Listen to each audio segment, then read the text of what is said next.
You think this is just another day in your life? It's not just another day. It's one day that is given to you.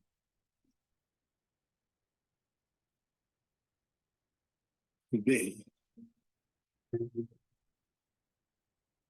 It's a gift.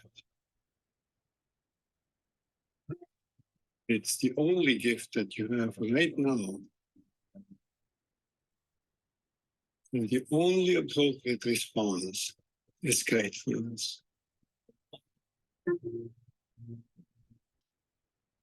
If you learn to respond as if it were the first day in your life and the very last day, then you will have spent this day very well. Begin by opening your eyes and be surprised that you have eyes you can open.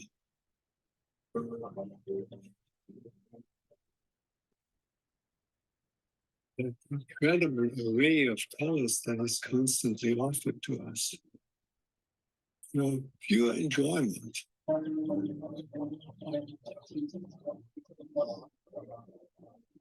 Look at the sky. If you really look at the sky,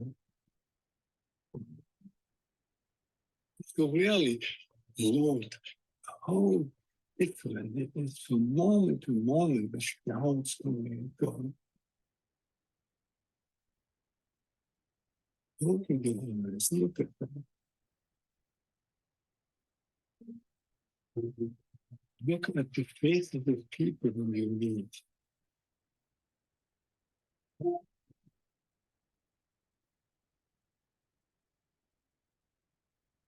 Each one has an incredible story behind their face. Not only their own story, but the story of their ancestors. All that life from generations and from so many places all over the world flows together and meets you here. Life-giving love of the open your heart and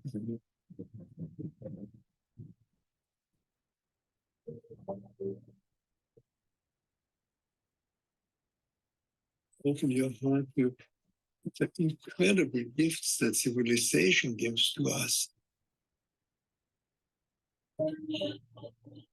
You flip a switch and there is electric light. Turn a faucet and there is warm water and cold water. And drinkable water. A gift that millions and millions in the world will never experience. And so I wish you that you will open your heart to all these blessings and let them flow through you. That everyone whom you will meet on this day will be blessed by you. Just by your presence.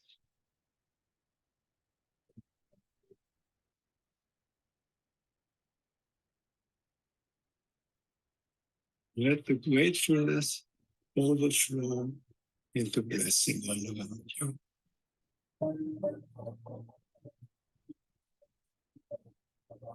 And then it will really be a good day.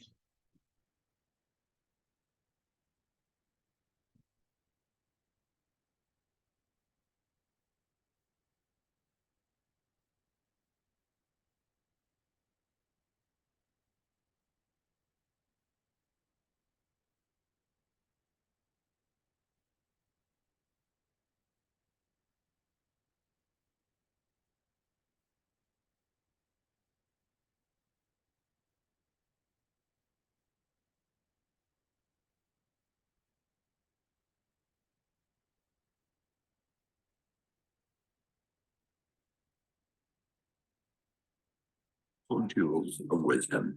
It is a result of long and patient effort in self-control. Its presence is an indication of ripened experience and of a more than ordinary knowledge of the laws and operations of thought. A man becomes calm in the measure that he understands himself as a thought-evolved being, for such knowledge necessitates the understanding of others as a result of thought. And as he develops the right understanding and sees more and more clearly the internal relations of things by the actions of cause and effect, he ceases to fuss and fume and worry and grieve. He remains poised, steadfast, and serene. The calm man, having learned how to govern himself, knows how to adapt himself to others, and they in turn reverence his spiritual strength and feel that they can learn from him and rely upon him. The more tranquil a man becomes, the greater is his success, his influence, his power for good. Even the ordinary trader will find his business prosperity increase as he develops a greater self-control and equanimity. For people will always prefer to deal with a man whose demeanor is equable. The strong, calm man is always loved and revered. He's like a shade-giving tree in a thirsty land, or a sheltering rock in a storm.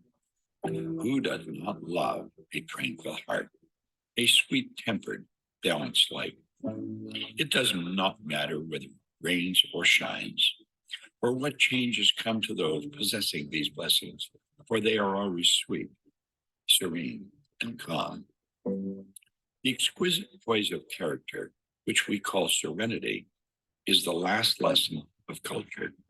It is the flowering of life, the fruitage of the soul. It is precious as wisdom, more to be desired than gold, yea, than even fine gold. How insignificant mere money-seeking looks in comparison with the serene life, a life that dwells in the ocean of truth, beneath the waves, beyond the reach of the tempest, in the eternal calm. How many people we know who sour their lives, who ruin all that is sweet and beautiful by explosive tempers, who destroy their poise of character and make bad blood. It is a question whether the great majority of people do not ruin their lives and mar their happiness by lack of self-control. How few people we meet in life who are well balanced, who have that exquisite poise which is characteristic of the finished character. Yes, humanity surges with uncontrolled passion, is tumultuous with ungoverned grief, is blown about by anxiety and doubt. Only the wise man, only he whose thoughts are controlled and purified, makes the winds and the storms of the soul obey him. Tossed souls, wherever you may be, under whatever conditions you may live, know this: in the ocean of life, the isles of blessedness are smiling, and the sunny shore of your ideal awaits your coming. Keep your hands firmly on the helm of thought. In the bark of your soul reclines the commanding master. He does but sleep. Wake him. Self-control is strength. Right thought, mastery. Calmness is power. Say to your heart, peace, be still.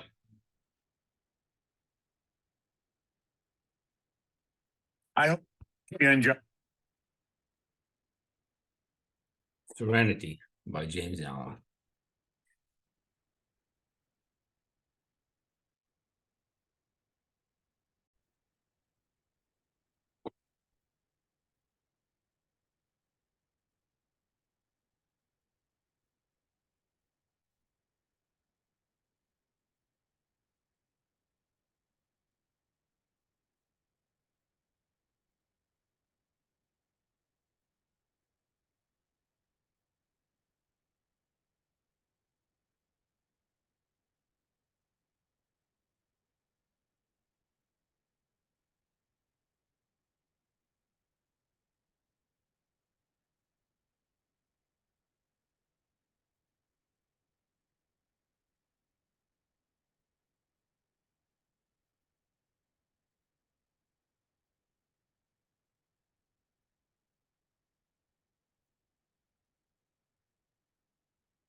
Lesson 1, the worthy ideal.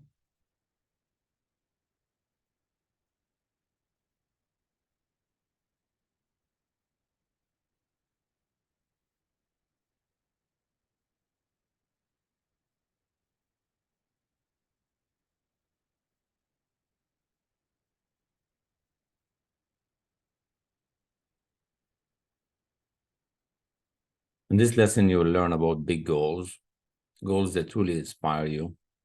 These are the kind of goals that run around your mind before going to sleep at night and are one of the first things you think about each morning. They are goals that energize you and add a dimension of creativity to every aspect of your life. By the time you finish this lesson, you'll have set your worthy ideal, a goal that excites and scares you at the same time.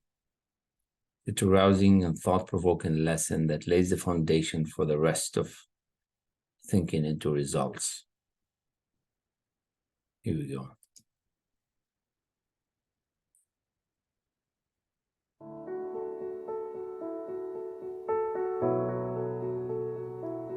Welcome to your Thinking into Results certification training. I'm Sandy Gallagher, President, CEO, and co-founder of the Proctor Gallagher Institute, and it's my pleasure to be guiding you through the Thinking into Results learning system over the next 24 weeks. Now, to be really effective at facilitating thinking into results, I encourage you to be a product of the product. As we go through the entire process, these next 24 weeks, have a big goal in mind and apply what you're learning in the lessons just as your clients will, and work your way through the participant guide worksheets.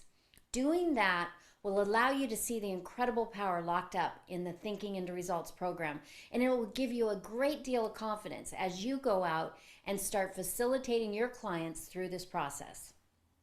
I'm sure you're enthused to get your consultant practice started, and you might also be a little apprehensive about leading clients through the Thinking into Results process. It's perfectly normal to feel apprehensive right now. We all get uncertain when we try something for the first time.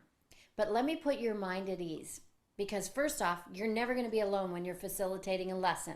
And by that I mean you won't have to wing it or memorize anything. You'll have several tools and resources such as your leader guide and the facilitation PowerPoint presentations to guide you every step of the way.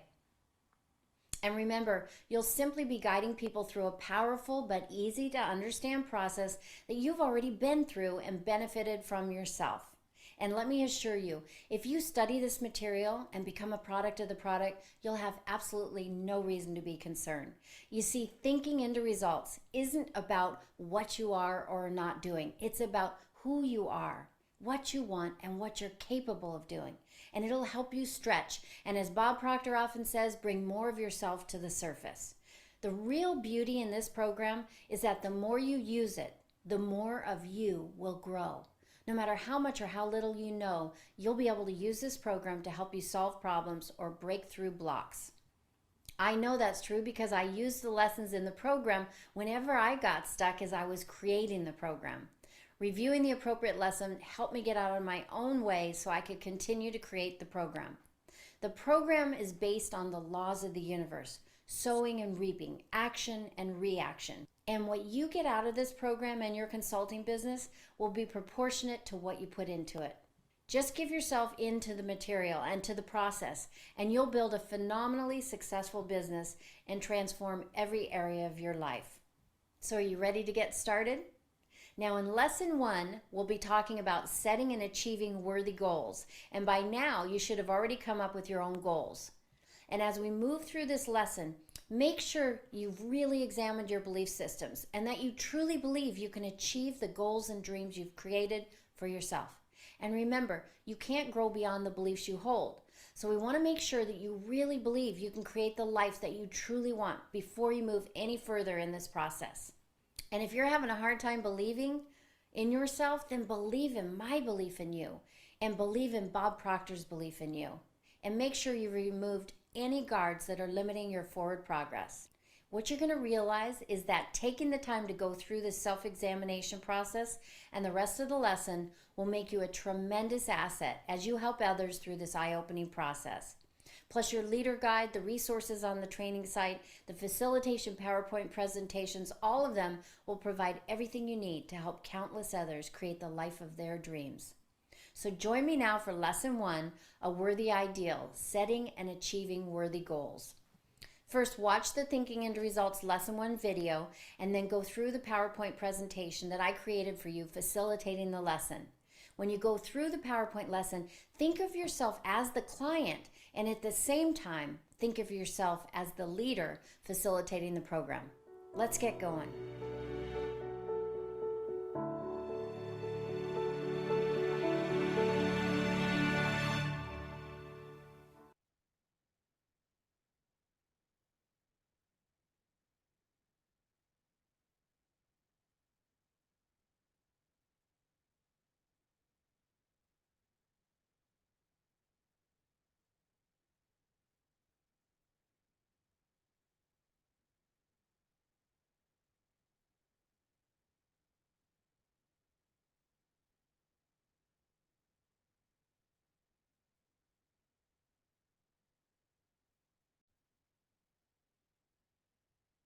Hello there and welcome.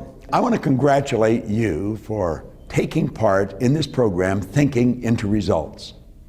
You know, you probably think this just has to do with your work, but it really doesn't. This has to do with your family.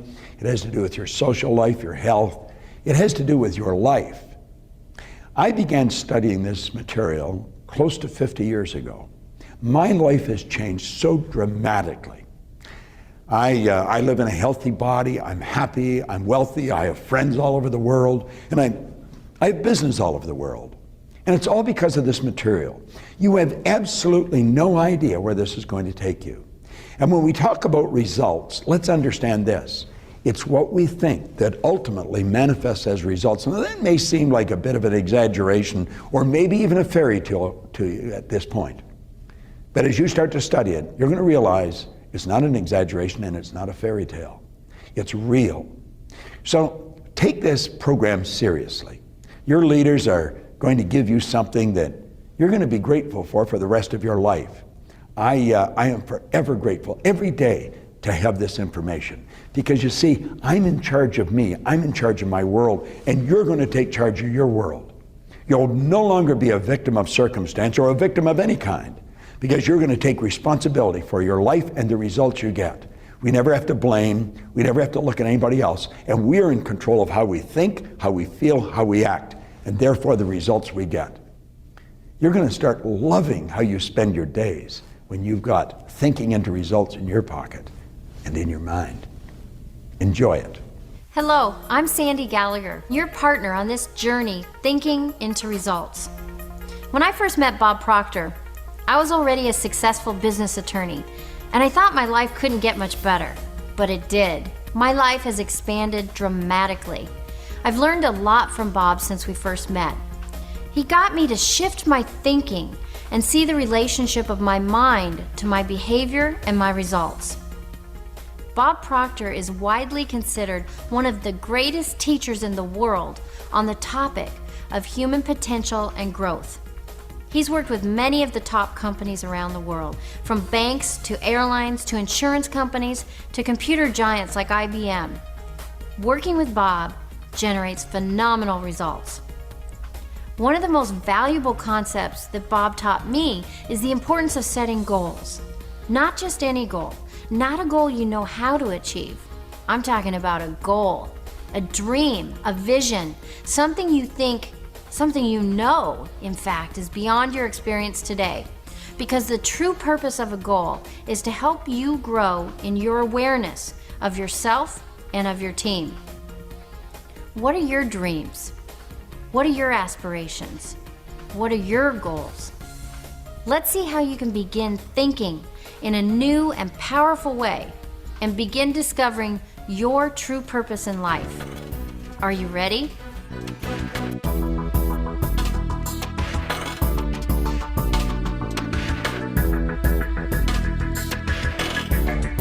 The lesson that we're going to do right now could have a greater impact on your life than anything else. It certainly did on mine.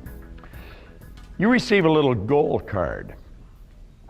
This is where you sit down and write out what you want on a card. And then you carry it loose in your purse or your pocket. Now on one side we've got here, change is inevitable, but personal growth is a choice, and it is. Do you know that you could wander up and down the streets of any city, anywhere in the world, and ask one person after another, what is their goal? And they'll look at you, and odds are pretty good they'll say, what do you mean? And if by chance you find someone that has a clearly defined goal, ask if they've got it in writing. And again, odds are pretty good they won't. If you decide what you want, and you write it on the card and you carry it with you, I guarantee you it must happen. It absolutely must happen in your life. Now, why do we have goals?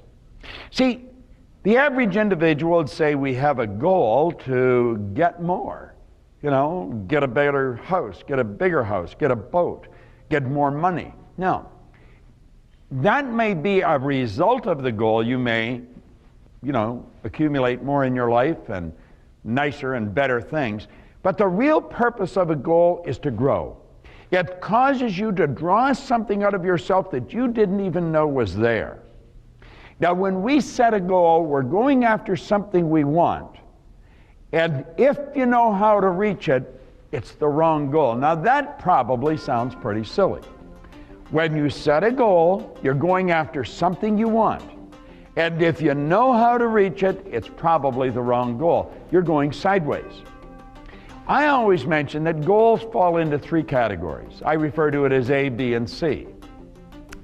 A-type goals are doing something you already know how to do. And I use an example in a program that I wrote about a young man that came to me and he asked me if I'd talk to him about his goal. And I said, sure, what's your goal? He said, I want to get a new car. And I said, well, that's okay. I said, what kind of a car do you want? He said, a new Pontiac. I said, well, Pontiac's a nice car. I've had a Pontiac.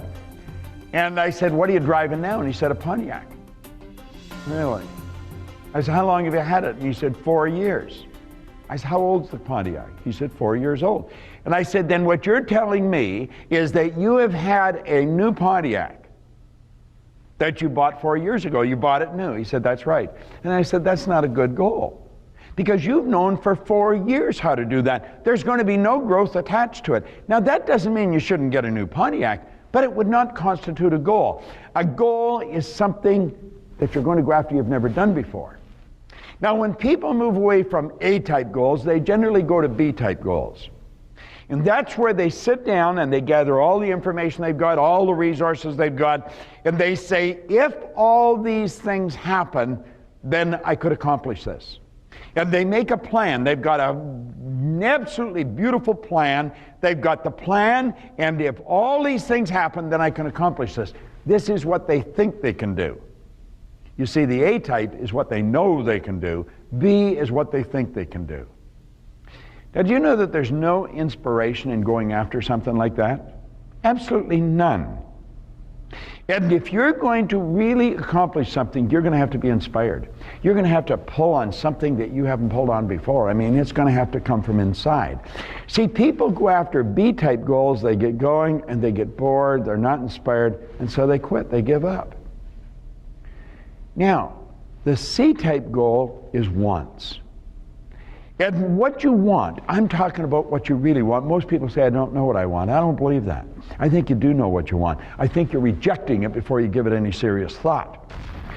To decide what you want, you've got to sit down and totally relax.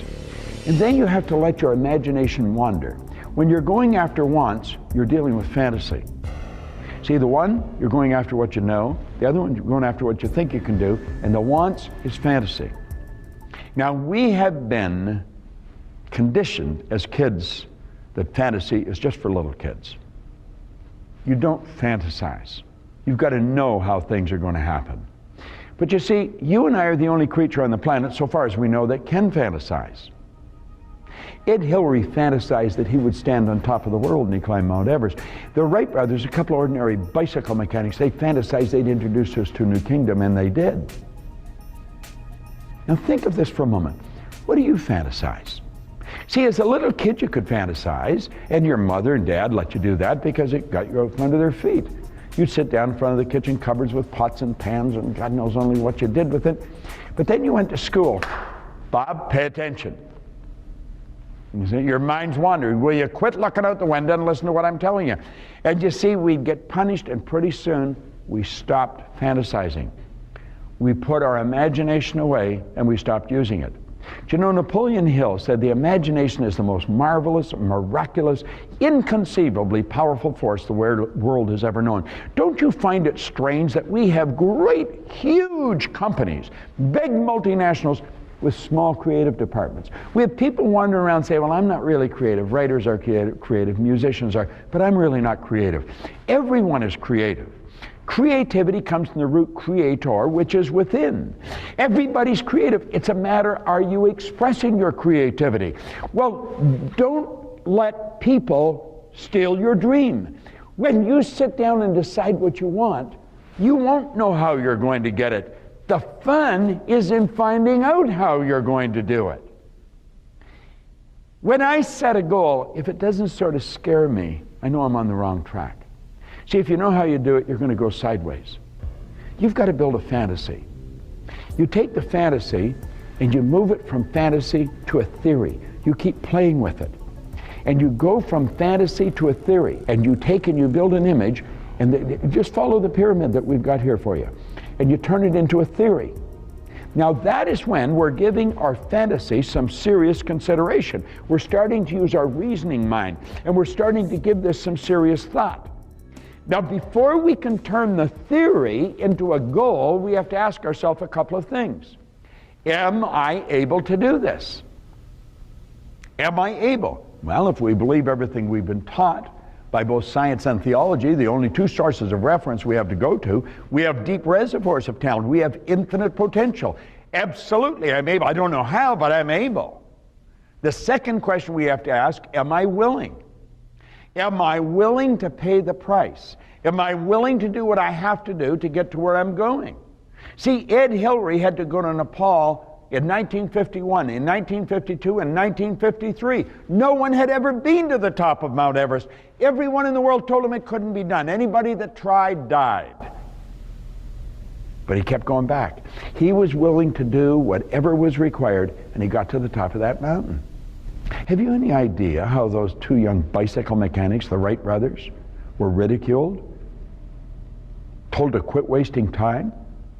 Have you any idea how many times people laughed at Edison when he said what he was going to do? He was going to make this incandescent light. Do you know he failed about 10,000 times? He was willing to do that. See, failing at something doesn't make you a failure. You're only a failure when you stop. You could ask, am I able to do this? Yeah, I'm able. Am I willing? Yeah, I'm willing. I am willing to pay the price. At that second, your theory turns into a goal. Now, as you get emotionally involved in the goal, you're going to find that your emotional involvement is going to change your behavior. Yet you're going to find as your behavior changes, the results start to change. And your theory turns into a fact. And once you reach the goal, it turned into a fact. That puts you in a position to build bigger and better fantasies. Now, let's back up a bit. How do you decide what you want? See, that's a pretty big idea. You've got to sit down as an individual and start writing all your wants down. Make it a shopping list. See, I think there's two goals people should have. They should have a personal goal, and then they should have a corporate goal. You might want to sit down with your peers in your department and say, what could we accomplish in this department? It could be the sales department. It might be, as a group, collectively, take the sales to a point that would shock the executives in the company. It could be in the machine shop. Let's make this place the most effective machine shop in the world. It could be in the accounting department. Let's make sure everything's right on tap. They're goals. And as we work towards them, we unify our energies. We work together, but we're working towards a point. See, when people are working towards something, they're alive. If they're just working, they don't have any fun. So we've got to sit down and we've got to decide, what do I really want? And start to make a list. You're capable of doing anything. And what we're really doing is raising our level of conscious awareness. And you're going to find when you decide on the thing on the list that you want more than anything, that becomes the star you're shooting at. That's what's written on the card. That becomes the goal. It might be an income, it might be a position, it might be a new home, it might be a trip. That becomes the goal. Yeah, that's what you work towards. And you're forever trying to become more effective so you can raise your consciousness and you become aware of how to do it. It's the same in a department. We have a masterminding session, a brainstorming session. How can we make this department more effective than it is? Now, you're going to find possibly someone say, well, I'm not doing that. Well, then that's okay. They're not part of the group. Don't let another person dictate how you're going to live. Don't let conditions or circumstance dictate. It has nothing to do with what's going on outside of you. It's what's going on inside. George Bernard Shaw said that people are always blaming circumstance for where they are. He said, I don't believe in circumstance. The people that get on in this world are the people who get up and look for the circumstances they want, and if they can't find them, they make them. So you absolutely refuse to let anything that's going on outside stop you.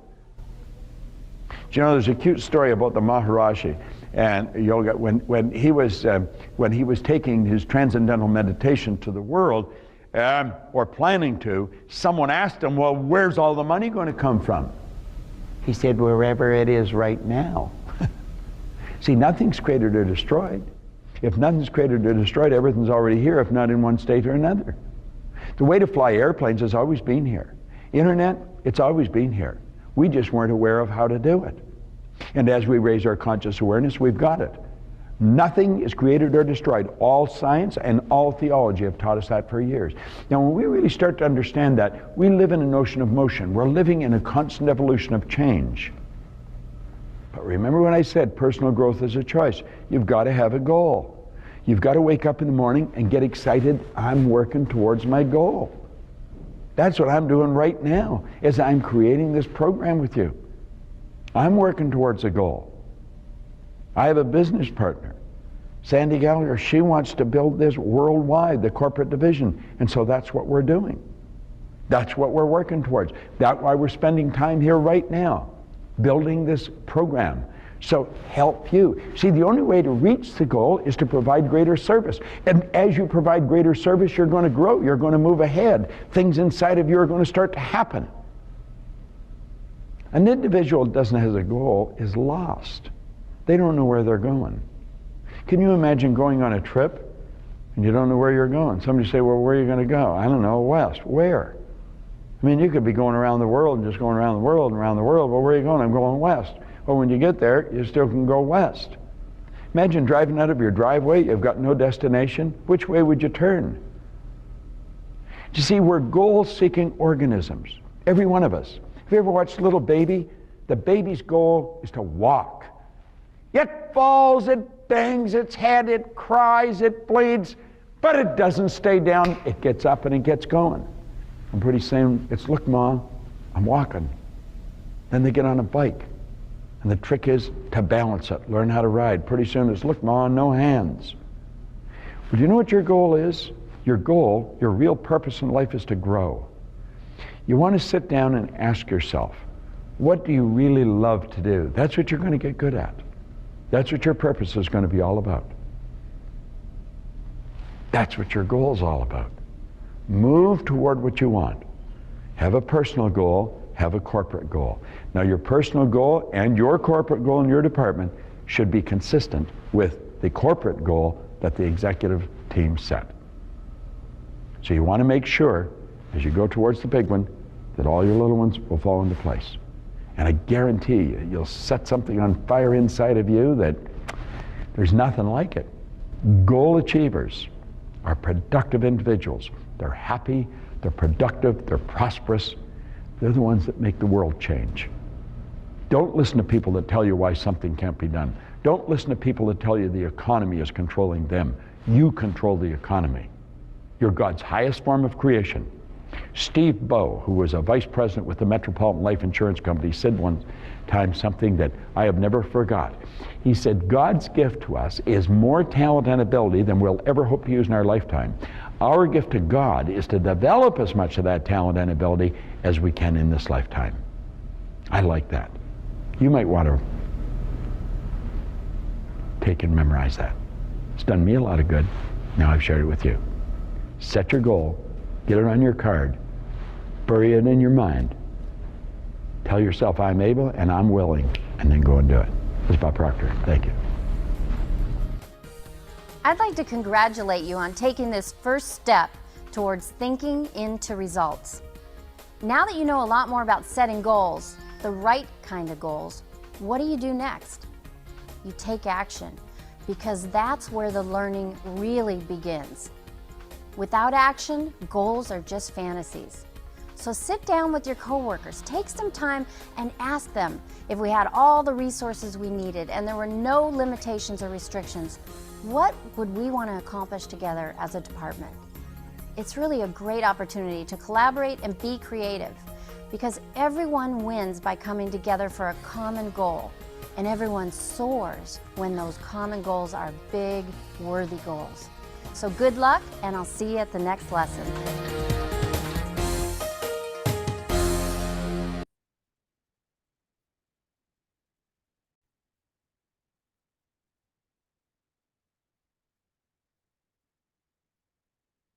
Now that you've heard lesson 1, let's take a minute or two to write your goal down. Whatever comes to mind, something exciting, something scary, and we'll dig more into that together. I hope this inspired you, and if you like it, share it, subscribe, call others. Let's invite more people to listen to this together.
If you like what you heard, and if you want more facilitation or information, reach out, book a time on my calendar, subscribe, share, and like, and invite others to learn and grow.